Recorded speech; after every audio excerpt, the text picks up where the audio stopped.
పడినటువంటి వాక్యము 46వ కీర్తన. కోరాహు కుమారులు రచించినటువంటి ఈ కీర్తన మనము చదివినట్లయితే ఎంతో ఆదరణకరముగా దేవుడు మనకి తోడుగా ఉన్నాడని ఈ కీర్తన అంతా కూడా చక్కగా వ్రాయబడుతూ పరలోక రాజ్యాన్ని ఉద్దేశిస్తూ పరలోక రాజ్యాన్ని జ్ఞాపకం చేస్తూ రాయబడుతున్నటువంటి ఈ కీర్తన మొదటి వచనంలోనే మనకి తెలుస్తుంది. మొదటి వచనంలో 3 మాటలు మనకు కనబడతాయి. దేవుడు మనకు ఆశ్రయమును దుర్గమునై ఉన్నాడు, ఆపత్కాలములో ఆయన నమ్ముకునదగిన సహాయకుడు. ఆశ్రయము, దుర్గము, సహాయకుడు. మన దేవుడు ఎవరై ఉన్నాడండి? మనకి ఆశ్రయము, మనకి దుర్గము, మనకి సహాయకుడు. మన దేవుడు ఆశ్రయమై ఉన్న దేవుడు. మన దేవుడు ఎంత గొప్ప దేవుడు అంటే ఆపత్కాలములో మనము నమ్ముకునదగిన సహాయకుడు అంట. కీర్తన 91లో కూడా ఉంటుంది. మహోన్నతుని చాటును నివసించువాడే, సర్వశక్తి గల నీడను విశ్రమించువాడు, ఆయనే నాకు ఆశ్రయము. మహోన్నతిని చాటున ఏం దొరుకుతుందంటే ఆశ్రయం దొరుకుతుంది.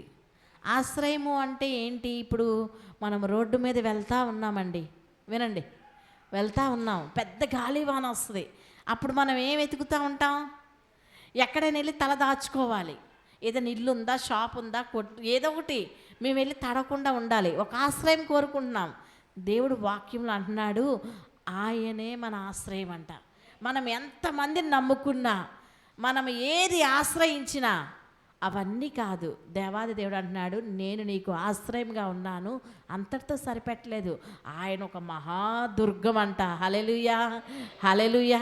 మనం మనుషులమండి, ప్రతి చిన్నదానికి భయపడిపోతాం. ఏ ఆపద వచ్చినా భయపడతాం, ఏ శోధన వచ్చినా భయపడతాం, ఏ కీడు సంభవించినా భయపడమా? అబ్బాయి మాకు అస్సలు భయం లేదండి, మేము చాలా నిబ్బరంగా ఉన్నాను, ఎవరు లేరండి. ఇప్పుడు మళ్ళీ కరోనా వస్తుందంట, ఎక్కడో చిన్న భయం ఉంటుంది, కానీ మనం ఏం అవ్వం. హల్లెలూయా. మన దేవుడు మనకి ఆశ్రయమై ఉన్నాడు, మనకి దుర్గమై ఉన్నాడు, ఆయన మనకి సహాయము చేస్తాడంట. అందుకే మహోన్నతిని చాటుకి వెళ్తే మనకి ఆశ్రయం ఆయనే. ప్రతి వారం అంతా మీరు కష్టపడుతున్నారండి, సోమవారం నుంచి శనివారం వరకు కూడా మీ జీవనయాత్ర ప్రయాణంలో ఉన్నారు. కానీ ఆదివారం వచ్చేసరికి ఆశ్రయదుర్గం దగ్గరికి పరిగెత్తుకుంటూ రావాలి. హల్లెలూయా. ఎక్కడ నాకు వాక్యం ద్వారా ఆశ్రయం దొరుకుతుంది, ఎక్కడ నాకు పాటల ద్వారా ఆశ్రయం దొరుకుతుంది, ఎక్కడ నేను ప్రార్థనలో నేను ఆయనతో సహాయం పొందుకోవాలి అనే ఆశతో ఎప్పుడు ఆదివారం తెల్లవారుతుందా, కోరాహు కుమారుల కీర్తన ఒకసారి మనం చదివాము, ఎప్పుడు దేవుని మందిరానికి నేను వెళ్తాను, ఎప్పుడు నేను ఆయన ఆరాధన చేస్తాను అని ఎదురు చూసేవారంట. హల్లెలూయా. మనము కూడా ఎదురు చూస్తూ ఉండాలి. నాకు ఆయన ఆశ్రయమై ఉన్నాడు కాబట్టి ఈ వారమంతా కాచిన దేవుడు వచ్చే వారంలో కూడా నా సహాయకుడు ఆయనే. హల్లెలూయా, హల్లెలూయా. నమ్ముకొనదగిన సహాయకుడు అండి. మనుషులు నువ్వు నమ్మినట్లయితే, నీ పనులు నువ్వు నమ్మినట్లయితే పనంతా అయిపోయినట్టుందండి, కానీ పని ఇంకా అవ్వలేదండి. అంతేనా? చక్కగా మాట్లాడుకుంటున్నారు పిల్లలు, వినండి. ఎక్కడికైనా వెళ్తే అందరూ సహాయం చేసినట్టు చేస్తున్నారండి, ఆఖరిలో ఆగిపోతుందండి. మనం ఏది ఆశ్రయించినా అది అంత మాత్రమే. కానీ నీకు సహాయము చేసేవాడు దేవాది దేవుడు గనుక ఆయన ఎలాంటి సహాయము చేయగలుగుతున్నాడు, ఎప్పుడు సహాయము చేయగలుగుతున్నాడు అని ఈ మాటలో మనము చూస్తే 2వ వచనంలో అంటాడు కీర్తనాకారుడు, కావున చదవండి.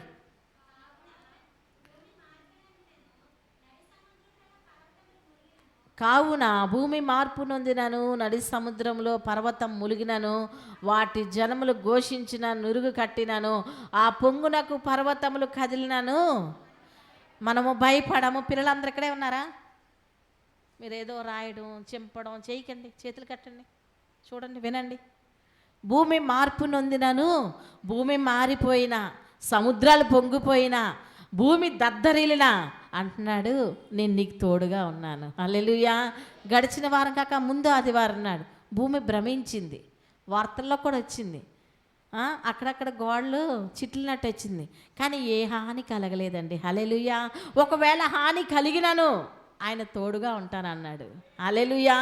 అబ్రహాముకు వాగ్దానం చేశాడు దేవుడు, నీకు నీ సంతానమును ఇసుక రేణువుల వలె ఆకాశ నక్షత్రాల వలె చేస్తానని చెప్పిన దేవుడు వాగ్దానాన్ని నెరవేర్చడానికి సమయం పట్టింది. మృతతూలమైపోయిన శరీరంలో చక్కని ఇస్సాకుని తన కుమారుడిగా ఇచ్చిన తర్వాత దేవుడు మళ్ళీ ఆశపడి, దేవుడు మళ్ళీ పరీక్షించి, దేవుడు మళ్ళీ అబ్రహాముని పరిశోధన చేసి అడుగుతాడు, ఇస్సాకును నాకు తిరిగి మళ్ళీ బలిగా అర్పించమన్నాడు. అదేంటండి, దేవుడు ఇచ్చిన దేవుడు తిరిగి అడుగుతాడా అని అంటే దేవుడు తప్పకుండా అడుగుతాడండి. ఎందుకంటే కలిగినవన్నీ ఆయనవే, అది ఆయన ఇష్టం. మనం ఆయన వారం, మనలో ఉన్న ఆత్మ ఆయనది. వాక్యంలో ఉంది, నరులారా తిరిగి రండి అని ఆయన మళ్ళీ పిలుస్తున్నాడు. ఒకప్పుడు తల్లి గర్భంలో నిన్ను పుట్టించాడు, ఈ భూమి మీద ఇంత ఆయుష్నిచ్చి ఆరోగ్యాన్నిచ్చి నడిపిస్తున్నాడు. తిరిగి నిన్ను రమ్మని పిలిచే అధికారం కూడా దేవునికే ఉందండి. అయ్యో రాత్రి అన్నం తిని పడుకున్నాడండి, ఉదయం లేవలేదు. అకాలంగా జరిగే కొన్ని ప్రమాదాలు అంటే ఆయన పిలిచేటప్పుడు వెళ్ళిపోవాలి. అందుకే అబ్రహాముకి దేవుడు కుమారుడినిచ్చి, కుమారుని మళ్ళీ తిరిగి బలిగా అడిగినప్పుడట అబ్రహాము వెనక తీయలేదండి. హల్లెలూయా, హల్లెలూయా. అబ్రహాము తయారై తన భార్యకి చెప్పకుండా మెరీబా కొండ మీదకి వెళ్ళి బలి అర్పించినప్పుడు కత్తి ఎత్తినంత వరకు కూడా దేవుడు పరీక్షించాడు.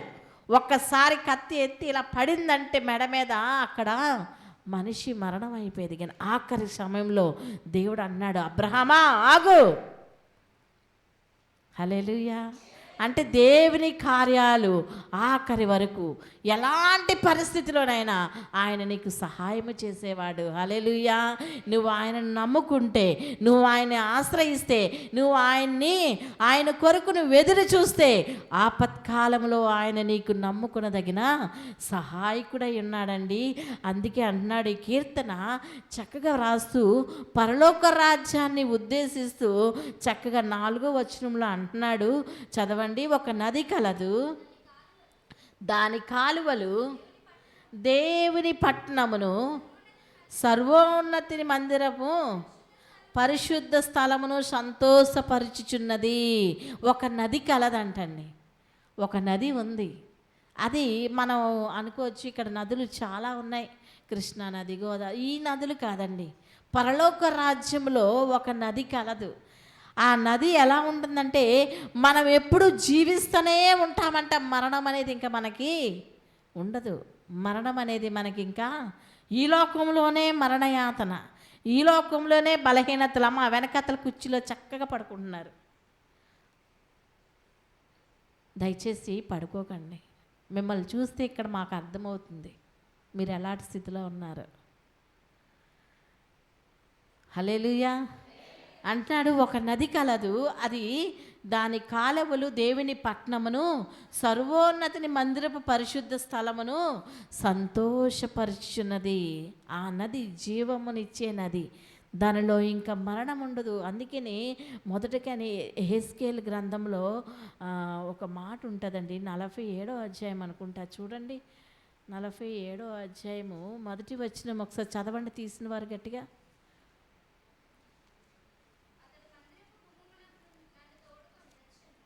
అతడు మందిరపు గుమ్మం నన్ను తోడుకొని వచ్చెను.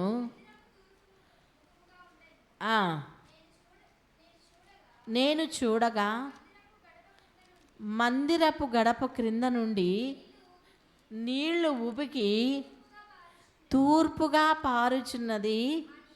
ఆ నీళ్లు బలిపీఠమునకు దక్షిణముగా మందిరపు కుడి ప్రక్కన క్రింద నుండి పారుచు. నీళ్లు పారుతూనే ఉన్నాయి. పరలోకరాజు దర్శనాన్ని వివరిస్తున్నాడు. నీళ్లు పారుతున్న జీవ జలాలు పారుతుంది, ప్రవహిస్తుంది. ఈ నది ఎలా ఉందంటే అక్కడ జీవింపచేసే నదిగా ఉంది. మనము దేవుని దగ్గరికి వచ్చిన మనము ఈ లోక యాత్రను ముగించుకొని మనం ఒకానొకప్పుడు పరలోక రాజ్యంకి వెళ్ళినప్పుడంట దేవాది దేవుడు మనల్ని జీవింపచేసే జీవ జల నది దగ్గరికి ఆయన మనల్ని తోడుకొని వెళ్తున్నాడు. అందుకే అంటున్నాడు ప్రకటన గ్రంథంలో కూడా ఈ నది కొరకు చక్కగా వివరిస్తూ 22వ అధ్యాయం అధ్యాయము 2వ వచనం ఒకసారి చదవండి. ప్రకటన గ్రంథము 22వ అధ్యాయము 2వ వచనం. దేవుని యొక్కయు గొర్రెపిల్ల యొక్క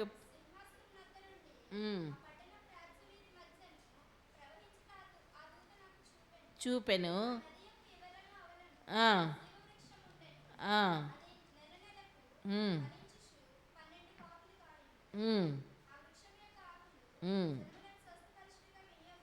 హల్లెలూయా, హల్లెలూయా. ఈ నది ప్రవహిస్తూ ఉంది. ఈ నది ఆరిపోయే నది కాదండి, ఇది పరలోక దర్శనాన్ని వివరిస్తూ రాస్తున్నటువంటి కీర్తన. ఇది జీవ నది ఉంది. ఈ నది యొక్క అటు ఇటు కొన్ని చెట్లు అంట, ఫలించే చెట్లు, 12 నెలలు 12 కాపులు కాస్తూ అది జీవింపచేసే చెట్లున్న నది ఈ నది అంట. మనల్ని బ్రతికిస్తుంది. మనం ఎందుకు ఈ లోకంలో ఇంత ప్రయాస పడుతున్నాము అని అంటే, మనము జీవించేది ఇక్కడ వారము కాదండి, మన పరలోక రాజ్యంలో జీవించాలని. హల్లెలూయా. మనము జీవించే జీవితము ఇది ఇక్కడితో కాదు, కానీ పరలోక రాజ్యంలో మనం జీవించాలని ఈ నది కొరకు చక్కగా రాస్తూ ఆ కింద 5వ మాటలు అంటున్నాడు, దేవుడు ఆ పట్టణములో ఉన్నాడు. దేవుడు ఎక్కడున్నాడండి? ఏ పట్టణం అది? యెరూషలేమా? యెరూషలేమా? ఏ పట్టణంలో ఉన్నాడు? పరలోక రాజ్యంలో ఉన్నాడు. హల్లెలూయా. దేవుడు ఆ పట్టణంలో ఉన్నాడు, పరలోక రాజ్యంలో ఉన్నాడు. అది దానికి చలనం అంటే అది కదిలిపోదు. పరిస్థితులు కదులుతాయి, కొన్ని కార్యాలు కదిలిపోతాయి. మనమైన మాట మీద ఉన్న కదిలిపోతాం, కానీ ఆ పరిశుద్ధ స్థలము పరలోక రాజ్యం స్థిరమైనదండి.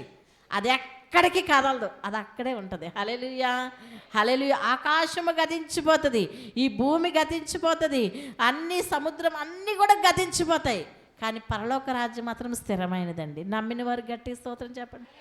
హల్లెలూయా. ఈ స్థిరమైన నది ఆ పట్టణంలో దేవుడు ఉన్నాడు. మన దేవుడు పరలోక రాజ్యంలో ఉన్నాడు.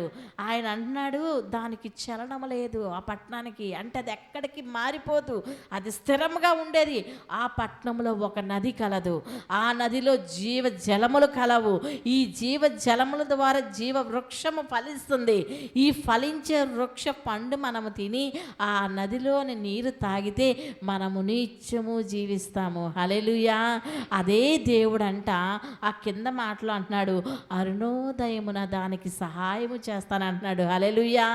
దేవుడు కదిలిపోకుండా నిత్యము స్థిరముగా ఉండే దేవుడు ప్రతిరోజు మనకి సహాయము చేస్తాడండి. ఉదయాన్నే లేచి నువ్వు మొర్ర పెట్టుకోవాలి, దేవునికి కృతజ్ఞతాస్తుతులు చెల్లించాలి. గడిచిన రోజులను బట్టి నువ్వు దేవునికి స్తోత్రాలు చెప్పాలి. జరగవలసినవన్నీ దేవుని దగ్గర మనం మొర్ర పెట్టుకుంటేనంట, రాత్రి పడుకునేటప్పుడు అనేకమైన ప్రయాసలతో, అనేకమైన బాధల్లో, రేపటిని గురించిన చింతలతో మనం మంచం మీదకి వెళ్తాం. కానీ దేవాది దేవుడు వాక్యంలో ఉంది, పరలోక రాజ్యంలో స్థిరముగా ఉన్న దేవుడంట అరుణోదయమున నీకు సహాయం చేస్తాడంట. హల్లెలూయా. అందుకనే మనం ఏం చేయాలంటే, కదలని దేవుణ్ణి, స్థిరమైన దేవుణ్ణి మనము గట్టిగా స్తుతించాలి. ఆయన్నే మనము నమ్ముకోవాలి. ఆయనే మనకు ఆశ్రయమై ఉన్నాడు, ఆయన మనకు దుర్గమై ఉన్నాడు. కాబట్టి మనము స్తుతించాలి. ఇదే వాక్యములో 8వ వచనం ఒకసారి చూడండి. 46వ కీర్తన 8వ వచనం. యెహోవా చేసిన కార్యములను వచ్చి చూడండి, ఆయనే భూమి మీద నాశనం కలి. యెహోవా చేసిన కార్యాలని ఏం చేయాలంటండి? మనం వచ్చి చూడాలంట. హల్లెలూయా, హల్లెలూయా, హల్లెలూయా, హల్లెలూయా. యెహోవా చేసిన కార్యాలను వచ్చి చూడమంటున్నాడు. కొంతసేపు ఫోన్లు ఆపేసుకోవచ్చు కదండి. మనం ఉండేదే మందిరంలో ఒక 2 గంటలు. ఆపేసుకోండి, స్విచ్లు ఆపేసుకోండి ఫోన్లు అందరూ. మనకు అంత ఇంపార్టెంట్ కాల్ ఏమి రాదు. హల్లెలూయా. యెహోవా చేసిన కార్యములను వచ్చి చూడండి. ఏంటంట కార్యాలు? కిందన కొన్ని కార్యాలు రాశాడు. ఆయనే భూమి మీద ఇదొక కార్యం. ఎప్పుడు జరుగుద్ది ఇది? ఎప్పుడు నాశనం చేస్తాడు? ఒకప్పుడు నాశనం చేశాడు ఆయన భూమిని. ఎప్పుడు? ఆదిలోని దేవుడు సృష్టి అంతా చేసిన తర్వాత నరులంతా చెడిపోయారు. చెడిపోయినప్పుడు నోవాహు కాలంలో జల ప్రళయము ద్వారా ఆ భూమిని అంతా నాశనం చేశాడు దేవుడు. ఆ తర్వాత దేవుడు పశ్చాత్తాపడి నేను ఇంకెప్పుడు ఇలా చేయను, జలాల్ని అంటే నేను ఇంకెప్పుడు జనుల్ని ఇంత నాశనం చేయను అని దేవుడు ఒక ఇంద్రధనస్సు ద్వారా తెలియజేసి దేవుడు మళ్ళీ ప్రజల్ని ప్రేమించిన తర్వాత మళ్ళీ ఎప్పుడు నాశనము జరుగుతుంది అని అనుకుంటే ఇక్కడ అంటున్నాడు, యెహోవా చేసిన కార్యములను వచ్చి చూడండి. ఎప్పుడు జరుగుతుంది ఈ కార్యము? ఆయన రాకడ సమయములో ఇటువంటి కార్యాలు జరుగుతాయంటండి. ఏ కార్యాలు జరుగుతాయి అంటున్నాడు? ఆయనే భూమి మీద ఏం కలుగు చేస్తాడంటండి? ఏం చేస్తాడు భూమి మీద? నాశనం. ప్రజలు నశించిపోతారు, అన్ని నష్టమే. ఇది రాకడకు సూచనలు. భూమి మీద ఎక్కువ నష్టాలు జరుగుతున్నాయంటే మనము గ్రహించాలి, దేవుని రాకడ త్వరగా ఉంది. భూమి మీద నాశనాన్ని కలుగు చేస్తాడంట. ఆ కింద మాట్లాడినాడు, భూ దిగంతముల వరకు యుద్ధాలు మాన్పుతాడు. అంటే యుద్ధాలు అవుతూ ఉంటాయి, యుద్ధాలు మాన్పుతాడు. వాక్యం ఉంది, ప్రకటన గ్రంథం మనము చదివినట్లయితే వివాహాలు, పెళ్లి మీద పెళ్ళు, ఇల్లు మీద ఇల్లు, యుద్ధాల మీద యుద్ధాలు, ఇవన్నీ ఎప్పుడు జరుగుతాయి అంటే దేవుడు రాకడకు సూచనలు. కాలము సమయము ఆయన ఆధీనంలో, అంటే మన ఆధీనంలో, దేవుని ఆధీనంలో చెప్పలేదు. ఆయన పలానప్పుడు వస్తాను, పలానా సంవత్సరం వస్తాను. లెగాలి. హల్లెలూయా. ప్రశాంతంగా మందిరములో ఒక అతను డాక్టర్ దగ్గరికి వెళ్ళాడంట. నాకు నిద్ర రావట్లేదంట. మందులు ఇచ్చాడంట. మందులు వాడినా కూడా నిద్ర రాలేదంట. రెండోసారి వెళ్ళాడంట. డాక్టర్ గారు మందులు పనిచేయలేదండి, నిద్ర రావట్లేదు. అవునా, మీ దగ్గర చర్చ్ ఉందా అని అడిగాడంట.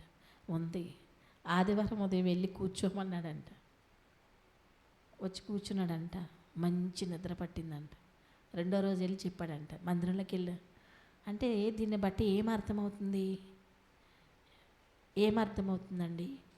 మనం శరీరంతో ఉన్నాం, మనం బలహీనులమే, మనకు ఆరోగ్యం బాగాలేదు, మనం బలహీనంగా ఉన్నాము. కానీ ఇదే మనము ఇంట్లో ఉంటే నిద్రపోం. ఈ సమయంలో ఏదో పనిలోనో ప్రయాసలోనో మాటల్లోనో ఉంటాం. కానీ దేవుని మందిరంలో ఎందుకు నిద్రపోతున్నామంటే మిమ్మల్ని నేను తప్పు పట్టట్లేదండి, అది మీ నుంచి వచ్చింది కాదు, దుష్టుడి యొక్క పన్నాగం. విత్తనాలు వ్యవసాయకుడు పట్టుకొని విత్తనాలు పొలంలో వేస్తూ ఉంటే పొలము దున్నబడింది, పొలంలో విత్తనాలు వేస్తున్నారు. కరెక్ట్గా పడే విత్తనాలు కొన్ని అయితే రాతి నేలన కొన్ని విత్తనాలు పడ్డాయి, ముండ్ల పొదల్లో కొన్ని విత్తనాలు పడ్డాయి, రోడ్డు పక్కన కొన్ని విత్తనాలు పడ్డాయి. విత్తనాలన్నీ ఒకటేనండి. చేతిలో పట్టుకున్నాడు బలంగా, అది విసిరేటప్పుడు పడే విధానములో తేడా ఉంది. రాతి నేలన పడే విత్తనం మొలకెత్తి అక్కడే చనిపోయింది. రోడ్డు ప్రక్కన పడింది, త్రొక్కబడింది. ముండ్ల పొదల్లో పడింది, అణిగిపోయింది. కానీ మంచి నేలన పడిన విత్తనం ఫలించింది. వాక్యాలు ఇక్కడ విత్తబడుతున్నాయి. మీ నేల, హృదయం అనే నేల దున్నబడాలి. వారమంతా ప్రయాసలో బీడైపోయిన ఈ నేల, ఈ హృదయం అనే నేల దున్నబడితే వాక్యం సరిగ్గా పడుతుంది. ఇది దున్నబడాలంటే ఆదివారం ఉదయాన్ని నువ్వు తొందరగా మందిరానికి రావాలి. వచ్చి నువ్వు చాలా అలర్ట్గా, దయచేసి నిద్రపోయే వాళ్ళందరూ టిఫిన్ చేయకుండా రండి. వచ్చి కూర్చుంటే ఆకలి వల్ల మీకు నిద్ర రాదు. శుభ్రంగా తినేసి ఇక్కడికి వచ్చి పడుకోవడం అది అంత కరెక్ట్ కాదండి. అది మీ నష్టాన్ని మీరే తెచ్చుకుంటున్నారు. దయచేసి వినండి. మీరు వింటే అది మీకు క్షేమం. హల్లెలూయా. అందుకే ఈ విత్తనాలు మన హృదయంలో నాటు, చిన్నదైనా పెద్దదైనా మనం ఏదో ఒకటి తీసుకొని వెళ్ళాలండి. వాక్యాన్ని పట్టుకొని మనం ఇంటికి వెళ్ళిపోవాలి. వాక్యం పట్టుకొని అంటే బైబిల్ కాదు, మన హృదయంలో రాయబడాలి. ఆయన నాకు సహాయకుడు అంట కదా, ఈ వారమంతా దేవుడే నాకు సహాయం చేస్తాడు. హల్లెలూయా. ఈ వాక్యంతో మనం ఇంటికి వెళ్ళాలి. నీకెన్నో ఆపదలు కలగవచ్చు, ఎంతో శోధన రావచ్చు, దేవుడు నువ్వు అడుగుతావు. హల్లెలూయా.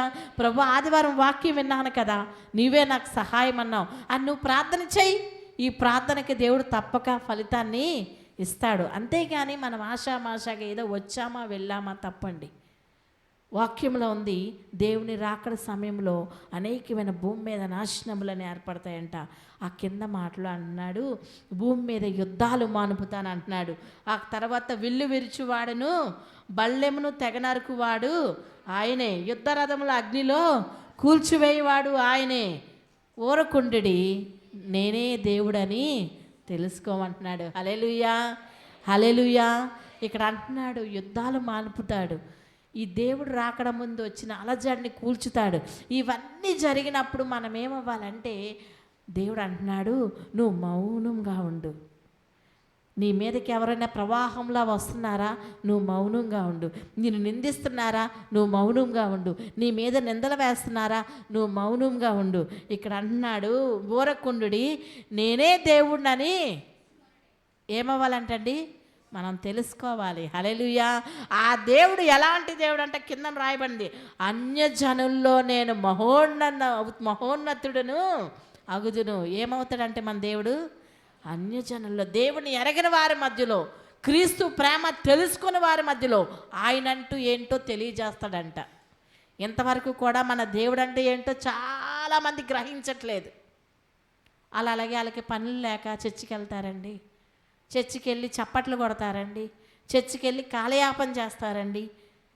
దేవుడు ఏమంటున్నాడంటే మీరు ఊరక ఉండండి, మీరు వెళ్ళి నన్ను స్తుతించండి, మీరు వెళ్ళి నన్ను ఘనపరచండి, దేవుని యొక్క ప్రసన్నతను మీరు పొందుకోండి, మీరు మౌనంగా ఉండండి. దేవుడు చేసిన కార్యాలను బట్టంట అన్యజనుల్లో ఆయన మహోన్నతుడు, సైన్యంలోకి అధిపతి యెహోవా మనకు తోడై ఉన్నాడు. యాకోబు యొక్క దేవుడు ఆఖరి వచనంలో ఉంది, మనకు ఎవరై ఉన్నారండి, ఆశ్రయమై ఉన్నాడు. హల్లెలూయా. అంత గొప్ప దేవుడు మనకి ఫస్ట్ మాటలో ఆఖరి వచనంలో 2 వచనాలు ఒకే విధంగా మనకి సహాయము చేసే దేవుడు, ఆయన మనకు ఆశ్రయమై ఉన్న దేవుడు, ఆయన మహోన్నతుడైన దేవుడు. ఆయన చెంతకి మనం వచ్చినప్పుడు ఆయన మనకి ఏమి ఇస్తానంటున్నాడంటే జీవ జలాలు ఇస్తానంటున్నాడు. హల్లెలూయా. సమరస్త్రీ ఆ జలాల దగ్గరికి వెళ్ళింది నీళ్ళు తోడుకోవటానికి. అక్కడ ఆయన అంటున్నాడు నువ్విచ్చే నీళ్ళు తాగితే మళ్ళీ నేను తప్పుకుంటానేమో, నేనిచ్చి నీళ్ళు త్రాగితే నువ్వెన్నడూ తప్పికొనడు. అంటే దేవుడు ఇచ్చింది జీవ జలాలు. ఈ జలాలలో శ్రేష్టత ఉంది. మనము తాగాల్సింది ఈ లోకమైన నీరు తాగి దప్పిక తీర్చుకుంటున్నాం, అది మంచిదే శరీరానికి. కానీ నీ ఆత్మకి దేవుడు ఒక జలాన్ని సిద్ధపరిచాడు, అది పరలోక రాజ్యంలో ఉంది. ఆ జీవ జలాలు మనము తీసుకోవాలి, తాగాలి అని అంటే మనము ఆయన నీతిని, ఆయన రాజ్యాన్ని మొదట వెతకాలండి. హల్లెలూయా. ఆయన కార్యాలను బట్టి దేవుణ్ణి మనం స్తుతించాలి. మనం చదివిన వాక్యం ఉంది, మీరు ఊరకుండండి నేనే దేవుడినని మీరు తెలుసుకోండి. ఆయన మాత్రమే నీకు సహాయం చేయగలడు, ఆయన మాత్రమే మనకి అరుణోదయమున ఆయన మనకి సహాయము చేస్తానంటున్నాడు. ప్రతిరోజు మీరు నిద్రపోయినప్పుడు దేవుడి సహాయాన్ని అడగండి. ప్రభువా మీరు నాకు సహాయం చేయకపోతే ఎక్కడి నుంచి వస్తుంది అంటే దేవుడు అంటున్నాడు ఆయన మనకు ఆశ్రయమై ఉన్నాడు. హల్లెలూయా, హల్లెలూయా. ఆయన మనకి దుర్గమై ఉన్నాడు. మనుషుల బలము కాదండి, రాజుల బలము కాదు, ధన బలము కాదు, బంధు బలము కాదు, కానీ ఆయన మనకు దుర్గముగా ఉండాలి. హల్లెలూయా. అందుకని దేవాది దేవుడు యెషయా గ్రంథంలో కూడా 41వ అధ్యాయము ఆఖరి మాటగా మనం చూసుకొని ముగించుకుందాం. యెషయా గ్రంథము 41వ అధ్యాయము ఒకసారి చూడండి, 9-10 వచనాలు.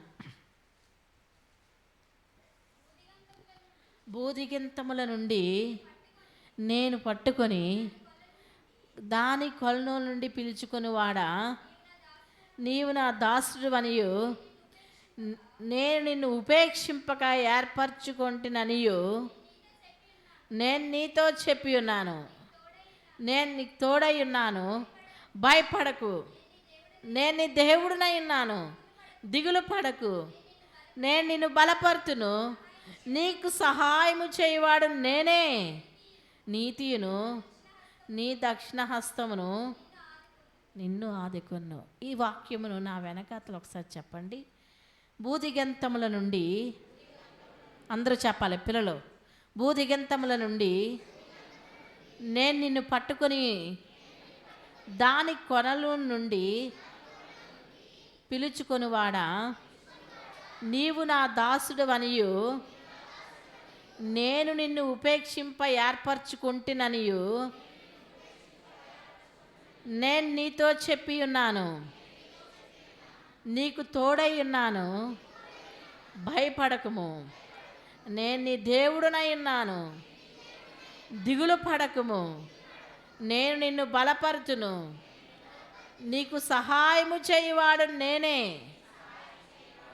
నీతియును నా దక్షిణ హస్తముతో నిన్ను ఆదుకొందును. హల్లెలూయా. మనకి సహాయం ఎవరు చేయాలండి? దేవుడే. భయపడకండి, భయపడకండి. పరిస్థితులు ఎలాగున్నా, బలహీనతలు ఎలాగున్నా, కుటుంబ వ్యవస్థ ఎలాగున్నా, మన మానసిక పరిస్థితి ఎలాగున్నా, మన కుటుంబం అంటే పిల్లలు కానీ భర్త భార్య ఎవరికెవరు సరిలేకపోయినా దేవుడు ఏమంటున్నాడంటే భయపడకు, నేను నిన్ను పట్టుకున్నాను అంటున్నాడు. నువ్వెక్కడికి రావాలి? మహోన్నతిని చాటుకి రావాలి. హల్లెలూయా. నువ్వు ఆయన ఆశ్రయిస్తే ఆయన అంటున్నాడు నేను నిన్ను పట్టుకుంటాను అంటున్నాడు. హల్లెలూయా. ఆయన నిన్ను పట్టుకొని ఆ దేవుడున్న పట్టణంలోకి ఆయన నిన్ను నడిపించి ఆ జీవజల నదిని నీకు ఇస్తానంటున్నాడండి. హల్లెలూయా. ఆ జీవజల నదిలో నీళ్ళు మనము తాగితే మనము నిత్యము జీవిస్తాము. అందుకే అంటున్నాడు మీరు ఊరక ఉండి మౌనంగా ఉండి మహోన్నతిని చాటుకి వచ్చి నువ్వు నన్ను ఘనపరచు, నేను నిన్ను విడువక నిన్ను ఘనపరుస్తాను. దేవుడిచ్చిన వాగ్దానాలు అన్నీ శ్రేష్టమైనవి. ఈ వాగ్దానాలతో మనం ఆయన్ని ఘనపరచాలి. దేవుడు చేసిన క్రియలను మనం మహోన్నతమైన దేవుడు యొక్క దక్షిణ హస్తాన్ని మనం పట్టుకుంటే ఆయన కృప మనకు తోడుగా ఉంటుంది. అందరము కలిసి తలలు వంచండి 2 నిమిషాలు.